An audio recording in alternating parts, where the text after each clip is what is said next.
Hello दोस्तों, welcome back to my channel मेरी हिंदी कहानियाँ।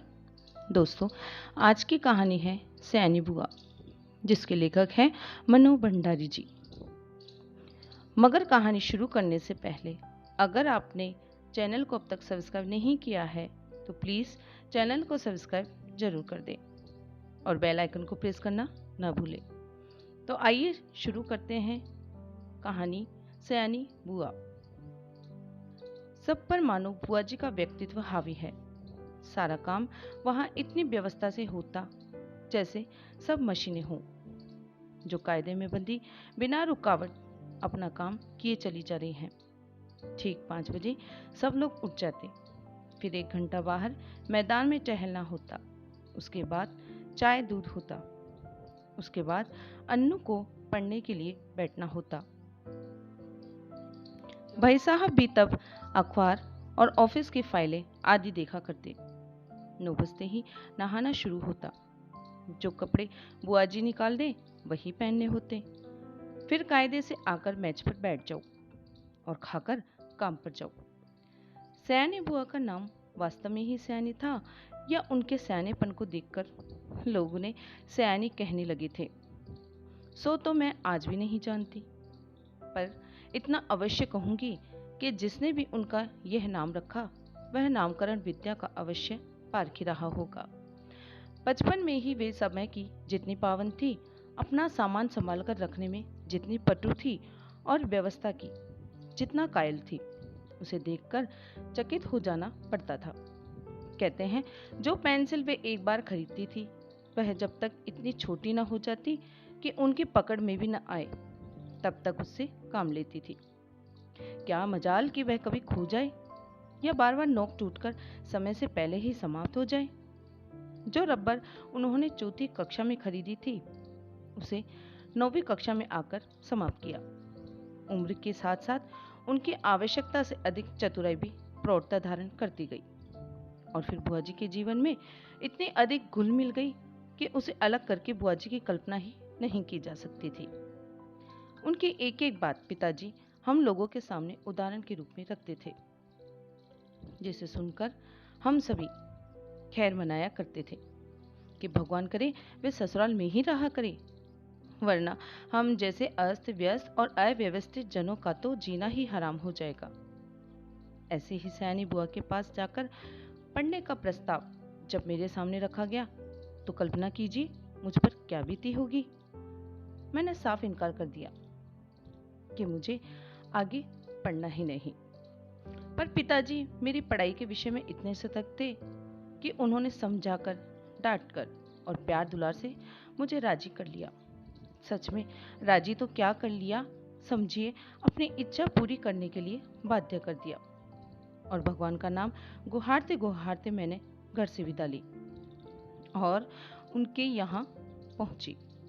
इसमें संदेह नहीं कि बुआ जी ने बड़ा स्वागत किया, पर बचपन से उनकी ख्याति सुनते सुनते उनका जो रौद्र रूप मन पर छाया हुआ था, उसमें उनका वह प्यार कहाँ तिरोहित हो गया मैं जान ही न पाई।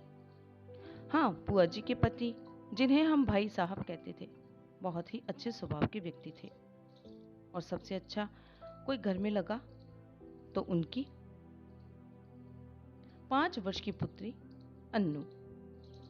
घर के इस नीरस और यंत्र चालित कार्यक्रम में अपने को फिट करने में मुझे कितना कष्ट उठाना पड़ा और कितना अपने को काटना छाटना पड़ा, यह मेरा अंतर्यामी ही जानता है। सबसे अधिक तरस आता था अन्नू पर। वह इस नन्ही सी उम्र में ही प्रौढ़ हो गई थी। न बच्चों का सा उल्लास, न कोई चहचहाहट। एक अज्ञात भय से वह घिरी रहती थी। घर के उस वातावरण में कुछ ही दिनों में मेरी भी सारी हंसी खुशी मारी गई। यूं बुआ जी की गृहस्थी जमे 15 वर्ष बीत चुके थे, पर उनके घर का सारा सामान देखकर लगता था मानो सब कुछ अभी कल ही खरीदा हो। गृहस्थी जमाते समय जो कांच और चीनी के बर्तन उन्होंने खरीदे थे, आज भी ज्यों के त्यों थे, जबकि रोज उनका उपयोग होता था। वे सारे बर्तन स्वयं खड़ी होकर साफ करवाती थी। क्या मजाल कोई एक चीज भी तोड़ दे। एक बार नौकर ने सुराही तोड़ दी थी। उस छोटे से छोकरे को उन्होंने इस कसूर पर बहुत पीटा था। तोड़फोड़ से तो उन्हें सख्त नफरत थी। यह बात उनके बर्दाश्त के बाहर थी। उन्हें बड़ा गर्व था अपनी इस सुव्यवस्था का। वे अक्सर भाई साहब से कहा करती थी कि यदि वे इस घर में न आती तो न जाने बेचारे भाई साहब का क्या हाल होता। मैं मन ही मन कहा करती थी कि और चाहे जो भी हाल होता, हम सब मिट्टी के पुतले न होकर कम से कम इंसान तो अवश्य हुए होते। बुआ जी की अत्यधिक सतर्कता और खाने पीने के इतने कंट्रोल के बावजूद अन्नू को बुखार आने लगा। सब प्रकार के उपचार करने कराने में पूरा महीना बीत गया, पर उसका बुखार न उतरा। बुआ जी की परेशानी का पार नहीं। अन्नू एकदम पीली पड़ गई। उसे देखकर मुझे लगता मानो उसके शरीर में ज्वर के कीटाणु नहीं, बुआ जी के भय के कीटाणु दौड़ रहे हैं, जो उसे ग्रसते जा रहे हैं। वह उनसे पीड़ित होकर भी भय के मारे कुछ कह तो सकती नहीं थी, बस सूखती जा रही है। आखिर डॉक्टरों ने कई प्रकार की परीक्षाओं के बाद राय दी कि बच्ची को पहाड़ पर ले जाया जाए और जितना अधिक उसे प्रसन्न रखा जा सके रखा जाए। सब कुछ उसके मन के अनुसार हो, यही उसका सही इलाज है। पर सच पूछो तो बेचारी का मन बचा ही कहाँ था। भाई साहब के सामने एक विकट समस्या थी। बुआ जी के रहते यह संभव नहीं था, क्योंकि अनजाने ही उनकी इच्छा के सामने किसी और की इच्छा चल ही नहीं सकती थी। भाई साहब ने शायद सारी बात डॉक्टर के सामने रख दी। तभी डॉक्टर ने कहा कि माँ का साथ रहना ठीक नहीं होगा। बुआ जी ने सुना तो बहुत आनाकानी की, पर डॉक्टर की राय के विरुद्ध जाने का साहस वे कर न सकी, सो मन मारकर वहीं रही। जोर शोर से अन्नू के पहाड़ जाने की तैयारी शुरू हुई। पहले दोनों के कपड़ों की लिस्ट बनी, फिर जूतों की, मोजों की, गर्म कपड़ों की, ओढ़ने बिछाने के सामान की, बर्तनों की। हर चीज रखते समय वे भाई साहब को सख्त हिदायत कर देती थी कि एक भी चीज खोनी नहीं चाहिए। देखो, यह फ्रॉक मत खो देना, 7 रुपए मैंने इसकी सिलाई दी है। ये प्याले मत तोड़ देना, वरना 50 रुपए का सेट बिगड़ जाएगा। और हाँ, गिलास को तुम तुच्छ समझते हो, उसकी परवाह ही नहीं करोगे। पर देखो, ये 15 बरस से मेरे पास है और कहीं खरोच तक नहीं है। तोड़ दिया तो ठीक न होगा। प्रत्येक वस्तु की हिदायत के बाद वे अन्नू पर आई। वह किस दिन किस समय क्या खाएगी उसका मेनू बना दिया। कब कितना घूमेगी, क्या पहनेगी, सब कुछ निश्चित कर दिया। मैं सोच रही थी कि यहाँ बैठे बैठे ही बुआ जी ने इन्हें ऐसा बांध दिया कि बेचारे अपनी इच्छा के अनुसार क्या खाक करेंगे। सब कह चुकी तो जरा आदर सुर में बोली, कुछ अपना भी ख्याल रखना, दूध फल बराबर खाते रहना। हिदायतों की इतनी लंबी सूची के बाद भी उन्हें यही कहना पड़ा। जाने तुम लोग मेरे बिना कैसे रहोगे। मेरा तो मन ही नहीं मानता। हाँ, बिना भूले रोज एक चिट्ठी डाल देना। आखिर वह क्षण भी आ पहुंचा जब भाई साहब एक नौकर और अन्नू को लेकर चले गए। बुआ जी ने अन्नू को खूब प्यार किया, रोई भी। उनका रोना मेरे लिए नई बात थी।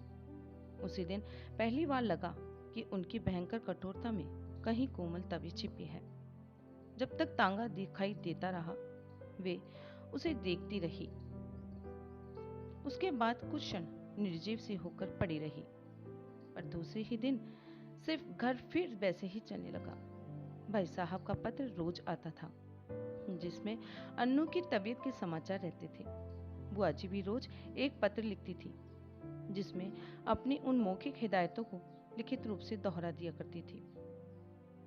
पत्रों की तारीख में अंतर रहता था, बात शायद सब में वही रहती थी। मेरे तो मन में आता कि कह दूं, बुआ जी रोज पत्र लिखने का कष्ट क्यों करती हो। भाई साहब को लिख दीजिए कि एक पत्र गत्ते पर चिपकाकर पलंग के सामने लटका ले और रोज सवेरे उठकर पढ़ लिया करे। पर इतना साहस था नहीं कि यह बात कह सकूं। करीब 1 महीने के बाद एक दिन भाई साहब का पत्र नहीं आया। दूसरे दिन भी नहीं आया। बुआ जी बड़ी चिंतित हो उठी। उस दिन उनका मन किसी भी काम में नहीं लगा।